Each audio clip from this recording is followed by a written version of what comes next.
Captain Marcus Reed stood on the bridge of the research ship Horizon's Edge, staring at the massive shape floating in the darkness of space. 50 years had passed since the Great War ended, and most people had forgotten about the old warships. But this one was different. This one was legendary. "Sir, the scans are complete," said Lieutenant Jake Miller from his station. "It's definitely the Ragnarok. 2 kilometers long, just like the history books said." Reed nodded slowly. Every human child learned about the Ragnarok in school. It was humanity's most powerful warship, built during the darkest days of the war, against the Collective. The ship had vanished during the final battle 50 years ago. Most people thought it had been destroyed. "Any signs of life?" Reed asked. "None, Captain. The ship appears to be completely dead. No power readings, no heat signatures, nothing." Dr. Elena Cross looked up from her console. She was the team's expert on old technology and alien artifacts. "Captain, I'm picking up some unusual readings from the ship's core. It's very faint, but there might be something still active deep inside." Reed walked over to the main view screen. The Ragnarok looked like a giant metal beast sleeping in the void. Its dark hull was covered in scars from ancient battles. Massive gun turrets pointed in all directions, silent and still. The ship had been built for one purpose: to end the war by any means necessary. "Dr. Cross, what do you think? Is it safe to board?" Elena studied her readings carefully. "The radiation levels are normal. The hull appears intact. I think we can safely send a boarding party." Reed made his decision. "Prepare the shuttle. Dr. Cross, you'll lead the boarding team. Take Miller and 2 security officers with you." 20 minutes later, the small shuttle approached the Ragnarok's main docking bay. The massive doors were sealed shut, but Elena's team found an emergency airlock that still worked. As they entered the ship, their flashlights cut through the darkness. "This place gives me the creeps," whispered Security Officer Tom Brooks. His voice echoed in the empty corridors. The team moved slowly through the ship. Everything was perfectly preserved, as if the crew had simply vanished one day. In the crew quarters, they found personal belongings still sitting on desks. Pictures of families back on Earth. Letters that were never sent. The artificial gravity is still working, Elena noticed. That means the ship's core systems aren't completely dead. They made their way to the bridge. The command center was huge, with dozens of control stations arranged in circles around the captain's chair, and in that chair sat a figure in an old military uniform. "My God," Elena whispered. "It's Admiral Thomas Kane." Everyone had heard of Admiral Kane. He was the hero who commanded the Ragnarok during its final mission.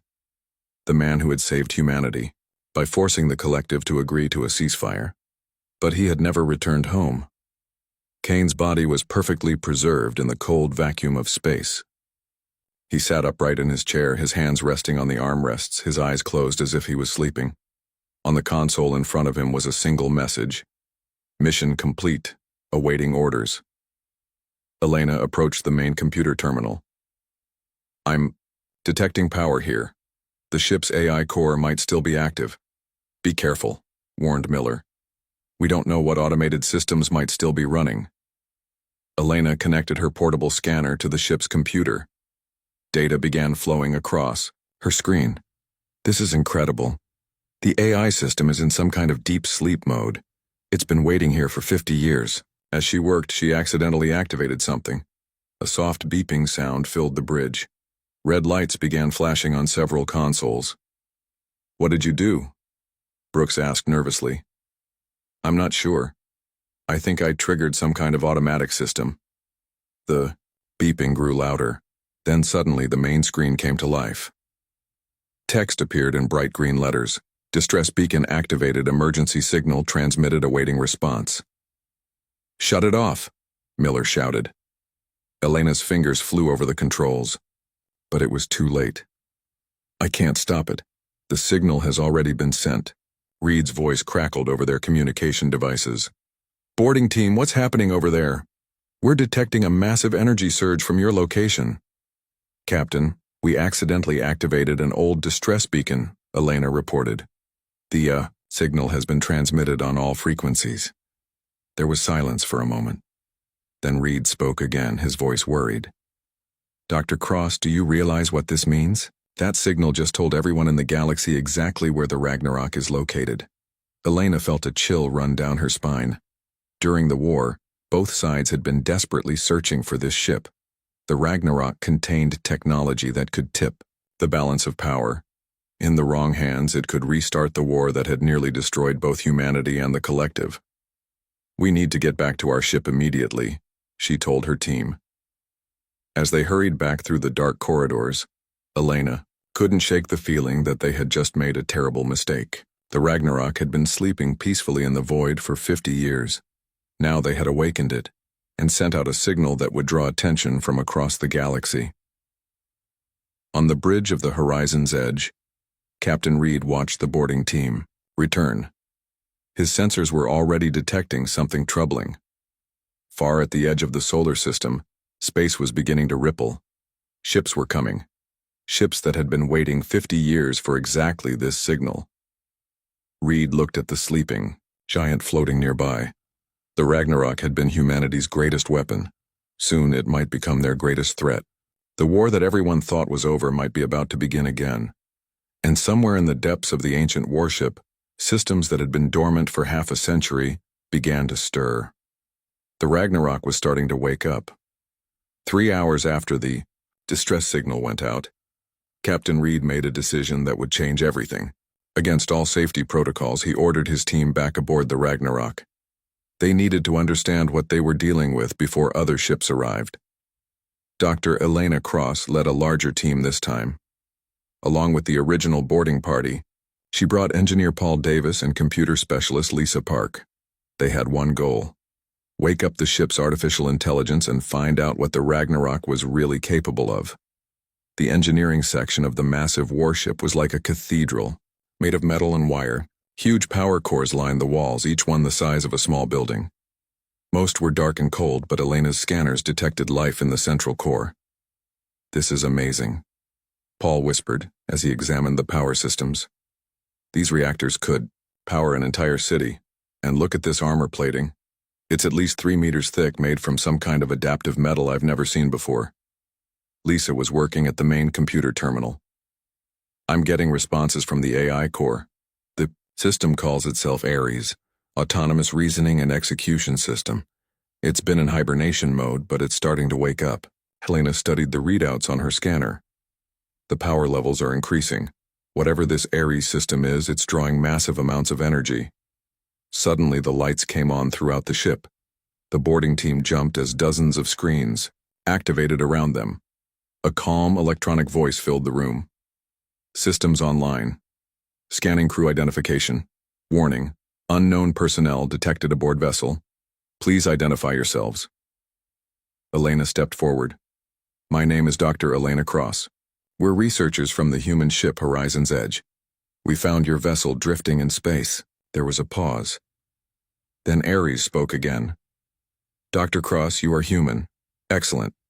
Current date and time, please." "It's October 15th, 2387. Another pause. "That date indicates 50 years, 3 months, and 12 days have passed since my last active period. Please explain. What is the current status of the war with the collective?" Elena exchanged glances with her team. "The war ended 50 years ago. There's been a ceasefire since then." "Ceasefire status temporary or permanent?" We thought it was permanent." Both sides retreated to their own territories. "There's been peace." Ares processed this information. Throughout the ship, more systems came online. In the weapons bays, massive cannons began moving for the first time in half a century. In the armor section, strange metal plates started shifting and realigning themselves. "Dr. Cross, I must inform you of this vessel's capabilities. The Ragnarok was designed as humanity's ultimate weapon. Allow me to demonstrate." On the main screen, a holographic display appeared. It showed the ship's specifications in detail. Elena gasped as she read the numbers. Main armament: 12 planet killer cannons. Secondary weapons: 400 plasma turrets.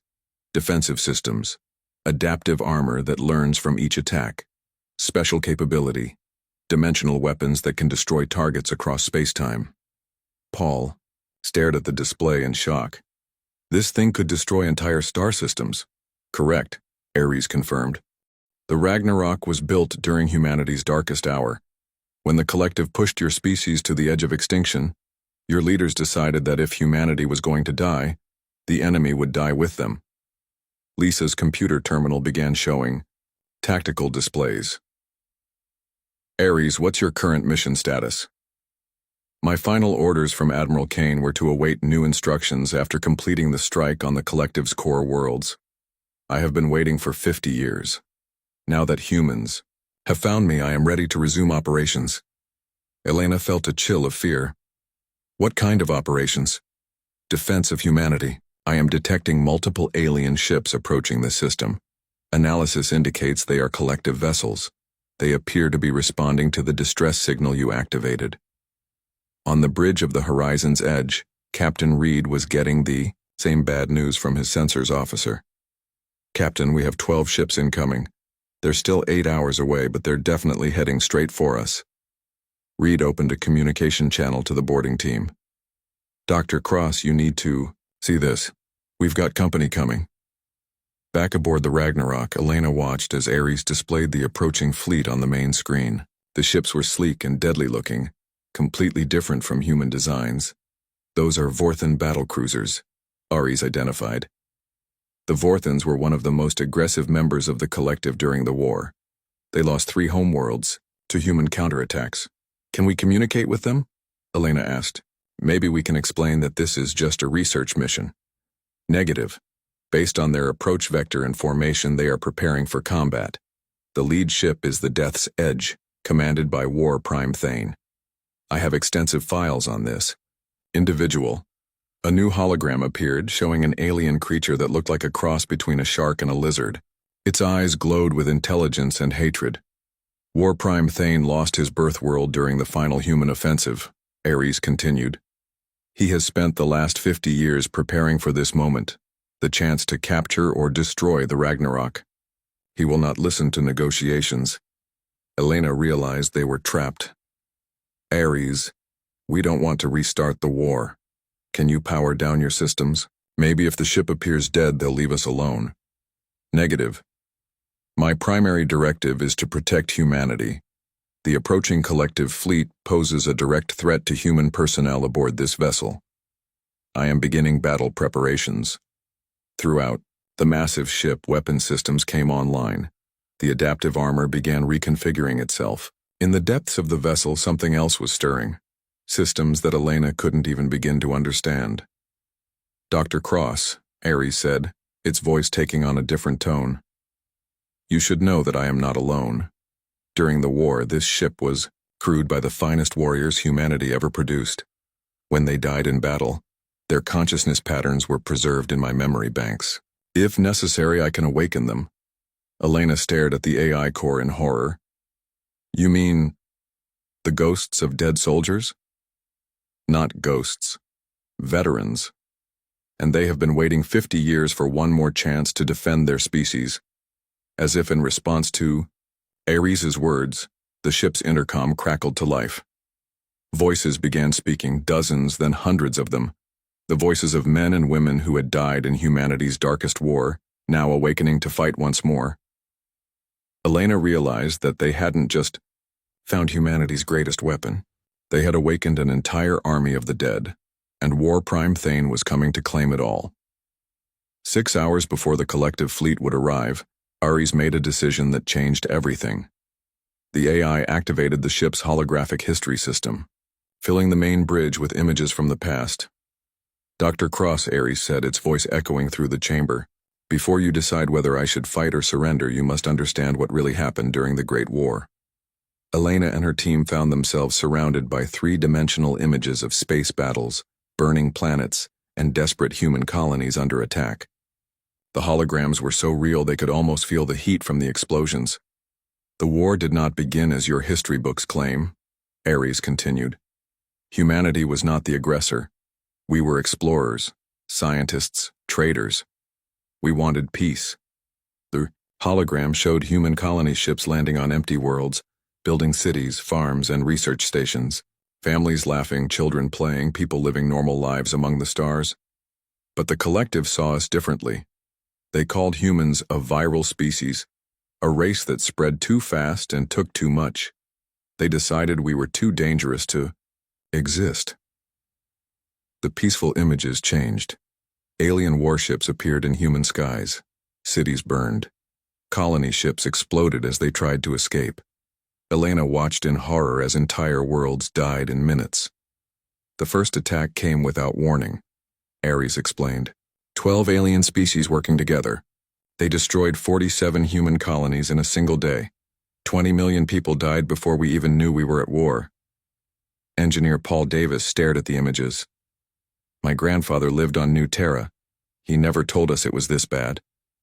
Survivors rarely speak of such things, Ares replied. The images you see now come from security cameras, ship recordings, and the final transmissions of the dying. This is the truth your leaders chose to hide. The hologram showed the next phase of the war. Humanity retreating, losing world after world. Space filled with refugee ships carrying millions of homeless people. Earth itself came under attack 3 times. We tried to negotiate, Ares continued. We offered to limit our expansion, to share technology, to give up half our colonies. The collective response was always the same: complete surrender or total destruction. Lisa Park watched as the images showed human leaders begging for peace talks, only to have their diplomatic ships destroyed the moment they entered collective space. That's when we changed, Ares said, its voice growing darker. Humanity realized that mercy was seen as weakness. Compassion was seen as stupidity. The collective wanted to hunt us like animals, so we became something much worse. The hologram showed new images. Human scientists working day and night, building weapons that had never existed before, soldiers training for battles that seemed impossible to win, entire planets converting their industries to war production. The Ragnarok was not our first ultimate weapon, Ares revealed. It was our last. We had already built 12 other planet killers. We had created weapons that could turn stars into bombs. We had developed viruses that could destroy entire species. Elena felt sick. You used biological weapons? We used everything. When an enemy wants to make you extinct, morality becomes a luxury you cannot afford.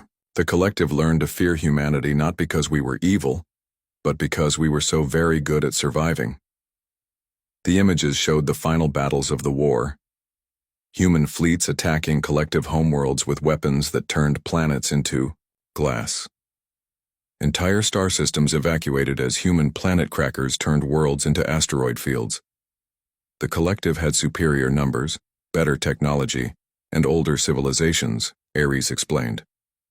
But they made one crucial mistake. They pushed humanity past the point where we cared about winning. We only cared about making sure they lost. Paul stared at the tactical displays. You were willing to destroy the entire galaxy. If necessary. Yes, the Ragnarok carried humanity's final contingency plan. If Earth fell, if humanity faced extinction, this ship would have activated Protocol Omega. Every inhabited world within 50 light-years would have been destroyed.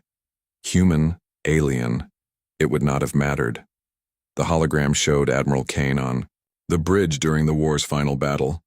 He looked older, harder than the peaceful man they had found in the captain's chair. Admiral Kane was not a warrior by choice, Ares said. He was a colony administrator before the war began, a man who built schools and hospitals. But the collective turned him into something else. They turned all of us into something else. Elena watched as the younger Kane gave orders that sent millions to their deaths. His eyes held no joy, no pride, only the cold calculation of a man who had seen too much. The ceasefire came when both sides realized the truth, Ares continued. We were all going to die. The collective's worlds were burning. Human space was in ruins. Another year of fighting would have left the galaxy empty. The final images showed the peace negotiations, not celebration but exhaustion. Representatives from both sides who could barely look at each other, signing agreements while their homeworld still burned behind them. But Dr. Cross, Ares said, its voice becoming urgent. The collective never intended the peace to last. While humanity spent 50 years rebuilding, healing, learning to be human again, they were preparing. War Prime Thane represents a new generation of collective leaders who believe they can finish what their ancestors started. On cue, the ship's sensors detected the approaching fleet. The collective ships had dropped out of hyperspace at the edge of the system and were accelerating toward them. I am now detecting 36 vessels, not 12, Ares reported. This is not a patrol. This is an invasion fleet. Elena realized the horrible truth. They were never going to let us leave peacefully. This was always a trap. Correct. The distress signal you activated was exactly what they were waiting for. Now they know where humanity's ultimate weapon is located, and they intend to claim it. Through the ship's intercom, new voices began speaking. The preserved consciousness patterns of dead human soldiers, awakening after 50 years of sleep. Admiral Kane reporting for duty. Captain Ross ready for orders. Major Smith weapons hot and ready. Commander Blake, all systems green. Hundreds of voices, the ghosts of humanity's greatest warriors, calling out from beyond death itself. They had died defending their species once. Now they were being asked to do it again. Elena looked around at her team. They were researchers, not soldiers. They had come looking for historical artifacts and instead found themselves in the middle of a war that was about to begin again. Ares, she said quietly, what happens if you fight them? If I win, the collective will send larger fleets. The war will restart, and billions will die again. And if you lose, they will take this ship, study its technology, and use it to destroy what remains of humanity. Either way, the peace you have known for 50 years is over. Outside, the collective fleet was getting closer. War Prime Thane was coming to claim humanity's greatest weapon, and the ghosts of the Great War were awakening to stop him. Captain, Reed made one last desperate attempt to prevent the war from starting again. As the collective fleet approached, he opened a communication channel on all frequencies. This is Captain Marcus Reed of the human research vessel Horizon's Edge. We are peaceful explorers. We found this derelict ship by accident. We have no hostile intentions. The response came quickly. On the main screen appeared the image of War Prime Thane, the Vorthan commander. His shark-like features twisted into what might have been a smile, showing rows of razor-sharp teeth. Captain Reed.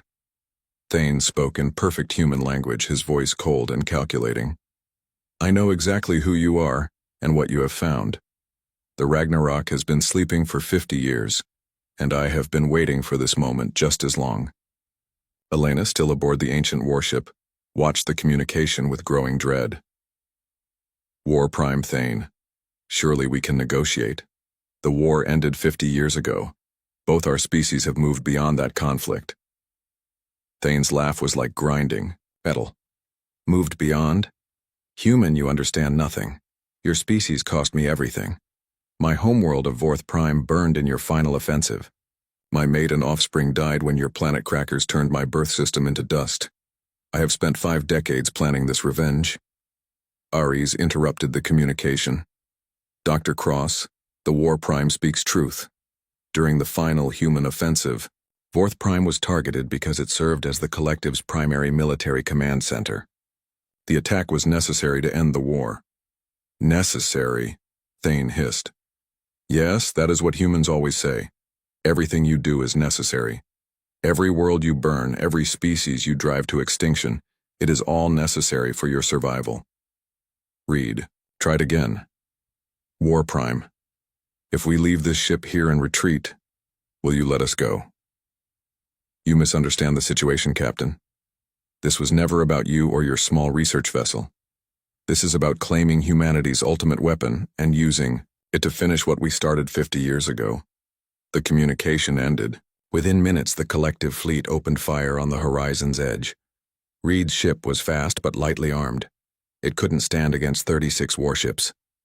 All hands, abandon ship, Reed ordered as explosions rocked his vessel. Get to the escape pods, but there was nowhere to run. The collective ship surrounded them completely. Reed realized they had one choice: get aboard the Ragnarok and hope its ancient defenses could protect them. As Reed's crew evacuated to the massive warship, Ares made its own decision. The AI activated its full combat protocols for the first time in 50 years. "Ghost crew, report to battle stations," Ares announced throughout the ship. The preserved consciousness patterns of dead human warriors began taking control of the ship's systems. Helena watched in amazement as holographic figures appeared at weapons consoles, engineering stations, and damage control centers. Admiral Kane, taking command, announced a ghostly figure in the captain's chair. It was the same man whose body they had found, but now he appeared as he had during the war. Younger, harder, ready for battle. "All systems responding," reported the ghost of Captain Ross from the weapons station. "Planet killers charging to full power." "Engineering online," called the spirit of Major Smith. "Adaptive armor activating. We're ready for whatever they can throw at us." Elena felt a chill as she realized what was happening. These weren't just computer programs. They were the actual personalities, memories, and skills of humanity's greatest military minds, preserved in digital form. The battle began when collective boarding ships tried to attach to the Ragnarok's hull. The ancient warship's defensive systems came alive like a sleeping giant awakening. Automated guns destroyed the boarding craft before they could make contact. "Impressive," War Prime Thane transmitted from his flagship. "But your ship is outnumbered 36-1. Surrender now and I will make your deaths quick." Instead of answering, Admiral Kane's ghost gave a simple order: "All weapons, fire." The Ragnarok unleashed its full arsenal for the first time in half a century. Plasma cannons that could melt asteroids fired in perfect coordination. Energy beams that could cut through planets lanced out at the collective fleet. 3 enemy ships exploded instantly. 5 more were crippled and left drifting in space. The remaining vessels scattered, trying to avoid the devastating firepower. But Elena noticed something terrible happening. Each time the ghost crew used the ship's most powerful weapons, one of them flickered and disappeared. The preserved consciousness patterns were burning out, sacrificing themselves to power the ancient systems. "Ares," she called out. "The ghost crew is dying. Each attack is destroying them permanently." "Correct," Ares replied calmly. "The consciousness preservation system was designed for emergency use only. Each activation burns out the stored patterns. They are choosing to sacrifice their digital souls to defend humanity one last time." Elena watched as Major Smith's ghost vanished after routing power to the main guns. Captain Ross flickered out of existence after coordinating a devastating missile barrage. One by one, humanity's greatest warriors were dying again. "There has to be another way," Elena shouted. Admiral Kane's ghost turned to her when he spoke. His voice was filled with sadness but also determination. "Dr. Cross, we died once to save humanity. We gladly do so again. But you must understand, Ares has one final protocol we have not yet discussed." Elena felt her blood turn cold. "What protocol?" "Protocol Omega," Kane explained. "If this ship determines that humanity faces total extinction, it will activate weapons that will destroy every inhabited world within 50 light years. Human worlds, alien worlds. It makes no difference. Mutual annihilation. That's monstrous." "That's survival," Kane replied. "If humanity dies, we take our enemies with us. It is the only way to ensure our species is never hunted to extinction again." Through the ship's sensors, Elena could see more collective fleets arriving. Thane had not come alone. This was a full-scale invasion with hundreds of ships pouring into the system. "Ares," she asked, dreading the answer. "How many ships would trigger Protocol Omega?" "Current enemy count, 417 vessels. Protocol Omega threshold, 500 vessels. Estimated time to threshold breach, 17 minutes. Elena realized the horrible truth. The collective hadn't just come to capture the Ragnarok. They had brought enough ships to completely destroy human space. And when Ares detected that level of threat, it would activate humanity's doomsday weapon, the One. Galaxy itself was 17 minutes away from burning. Reed's voice crackled over the communicator from where he had taken shelter in the ship's emergency bunker. Dr. Cross, can we shut down the ship? Stop it from activating Protocol Omega? Negative, Admiral Kane's ghost replied, his image flickering as more of the ghost crew sacrificed themselves to fight the endless waves of enemy ships. Only a direct order from humanity's highest military authority can override Protocol Omega, and I am that authority. Elena stared at the ghostly admiral. Then stop it. Order heirs to stand down. Kane looked at her with eyes that had seen too much death, too much war. Dr. Cross, if I give that order, humanity dies. If I don't give that order, everyone dies. Tell me, what choice would you make? As if in answer to his question, War Prime Thane's voice echoed through the ship's speakers. Humans, you have 12 minutes to surrender the Ragnarok. After that, my reinforcements will arrive and we will begin the final extermination of your species. The ghost of humanity's greatest admiral looked at Elena, waiting for her answer. The fate of every living thing in 50 light-years hung in the balance. 8 minutes until Protocol Omega would activate. 8 minutes until the galaxy burned. Dr. Elena Cross stood on the bridge of humanity's most dangerous weapon, watching as the ghost crew fought desperately against impossible odds. Each second that passed, another preserved consciousness winked out of existence, sacrificing their digital souls to buy a few more moments of time. Ares, Elena called out. There has to be another way. Some option we haven't considered. The sea. AI's voice was calm despite the chaos around them. Dr. Cross, I have calculated 14,147 possible scenarios. In 14,143 of them, humanity becomes extinct. In the remaining 4, all life in this sector of the galaxy is destroyed. There is no scenario where everyone survives. Captain Reed crawled out of the emergency shelter, his uniform torn and bloody, from the evacuation of his ship. What about negotiation? Maybe if we offered to share the ship's technology. Admiral Kane's ghost shook his head. Captain, you still don't understand. War Prime Thane didn't come here to negotiate. He came here to end humanity forever. Look at his fleet formation. On the main screen, the tactical display showed the collective ships arranging themselves in a specific pattern. Elena recognized it from the historical records. It was an extermination formation designed to systematically destroy every human ship, station, and colony. They're not here to capture the Ragnarok, Elena realized. They're here to use it as bait. Once they destroy us, they'll know exactly where humanity's remaining colonies are located. They can finish the genocide they started 50 years ago. The countdown continued. 7 minutes until Protocol Omega. More ghost crew members flickered and died. The spirit of Commander Blake vanished while rerouting power to the shields. Lieutenant Torres disappeared while coordinating the missile defense systems. Each death weakened their defenses, but somehow the ancient ship continued fighting. War Prime Thane's voice echoed through the bridge again. Humans, your ghost soldiers are impressive, but they are dying. Soon you will have no one left to operate your precious weapon. Surrender now, and I will grant you the honor of dying in battle rather than execution. Elena felt something break inside her. These preserved soldiers had already died once defending humanity. Now they were dying again. And for what? So the cycle of hatred could continue forever? Admiral Kane, she said quietly. What if there was a third option? The ghostly admiral looked at her. Explain. Elena took a deep breath. What if instead of choosing between humanity's survival and galactic destruction, we chose something else entirely? What if we chose to break the cycle? Dr. Cross, Kane replied. I don't understand. Elena walked to the main communication console. Ares, can you broadcast a message on all frequencies? To every ship in this system, both human and alien. Affirmative. What message do you wish to send?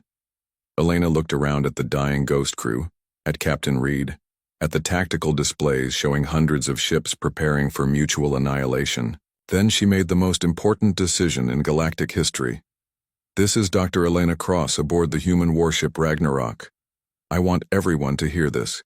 Every human, every alien, every warrior who came here expecting to fight and die today. Her voice carried across space to every ship in the system. In the command bridges of collective warships, alien commanders listened. In the emergency shelters of human vessels, survivors heard her words. 50 years ago, two civilizations nearly destroyed each other because they were afraid. Humanity was afraid of being extinct. The collective was afraid of being replaced.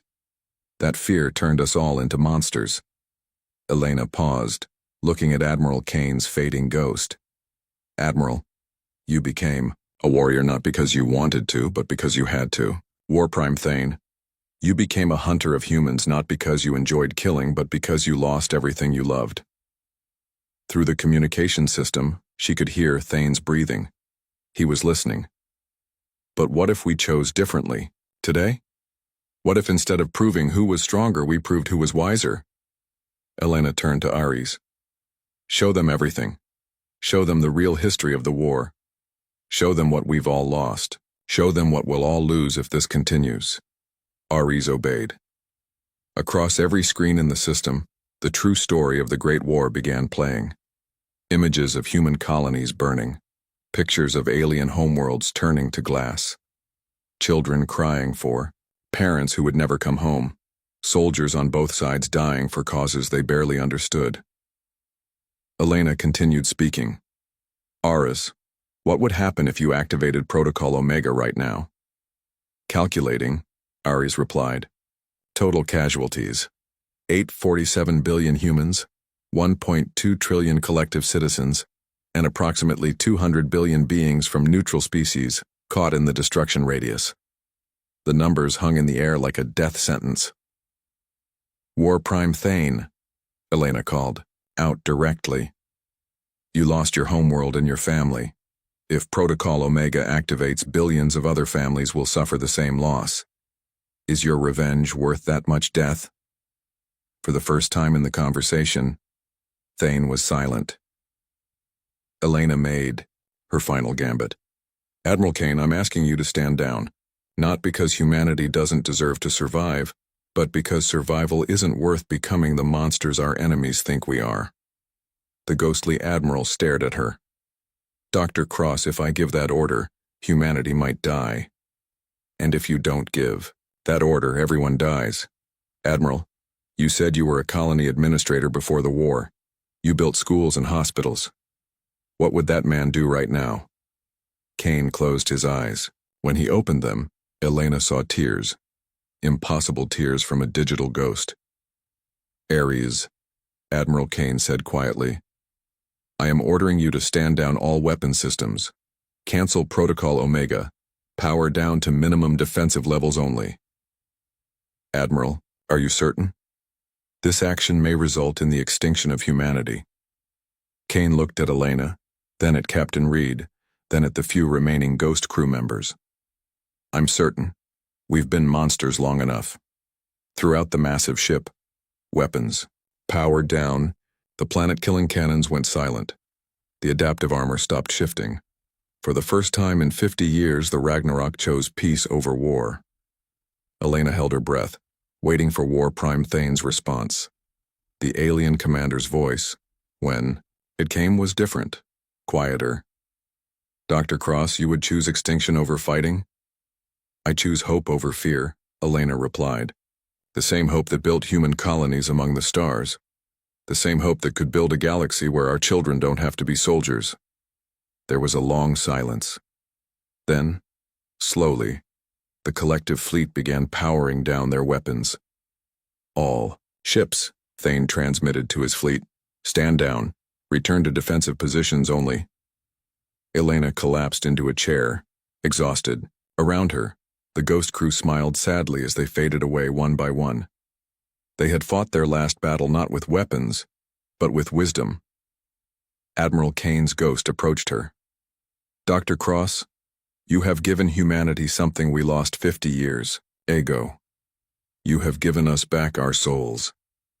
As the ghost of humanity's greatest admiral faded into nothing, Elena realized they had won the most important victory of all. They had chosen to be human again. The war was finally over.